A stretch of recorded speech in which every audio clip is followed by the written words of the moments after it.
Here is our friend Roz, who I'm sure has all the info we need on Rush's new drummer, Anika. Roz, welcome. How are you? Oh, I'm good. I'm good. I am beyond ecstatic about this. And I knew it would happen, so I don't know why everybody else is shocked, because I'm not. So how did you know that it would happen? How did you know about Anika? She's in a band called World Stage with Jim Pederick, the guy from really? Survivor. Yeah. Yeah, no, we've had Jim on this show. I didn't know she played with Jim. Yes, she's in those albums, and those albums all feature all female musicians, and she's unreal. She plays with a single bass drum, but you don't need two bass drums to do Neil if you know how to play drums, and you just need a double pedal. Right. Well, she didn't have to have the visual of the double bass, but don't you think it would? Don't you think it would be odd to see a small kit though behind Rush? I think that would look weird. Well, no, but she's certainly not going to fuck it up. I'll tell you that. She's going to do it perfectly because she's going to respect it, unlike some other drummers. Well, here's my point. Here's my point about the visual, Roz. Let me tell you this. So when Kenny Aronoff joined Sammy Hagar's Best of All Worlds band, Kenny Aronoff plays single kick drum, but he'll use a double pedal. And when Kenny, I was physically on the road with them when this happened, and Jason Bonham, who was playing a big kit, left. Kenny came in. Kenny kept the same size kit he played and played it in the same way, but for the cosmetic to make it look like the big rock kit, he actually put a second bass drums and some extra drums up just for the visual because he wanted to honor the visual. So that's kind of what I'm wondering.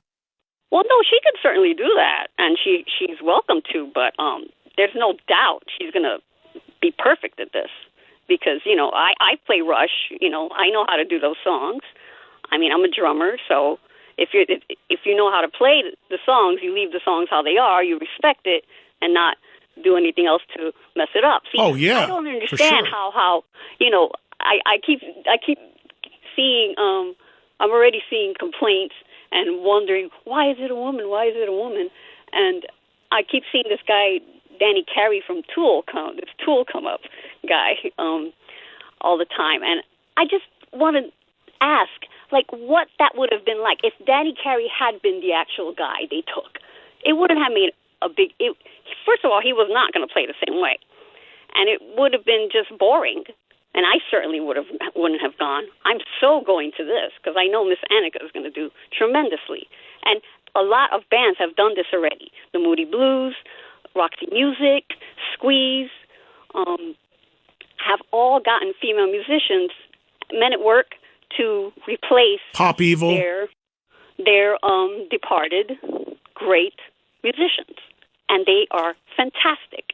So this is a no-brainer. I think, Roz, why there's going to be so much of a microscope, and thank you, Roz. I got to move on. I got a lot of calls. Good to hear from you. I think, as I said many times, man or woman in that spot, I don't care who it is, famous, not famous, there is going to be the biggest spotlight imaginable on that person. Because it's the drum stool of Neil Peart playing Neil Peart's music. I don't care who it is.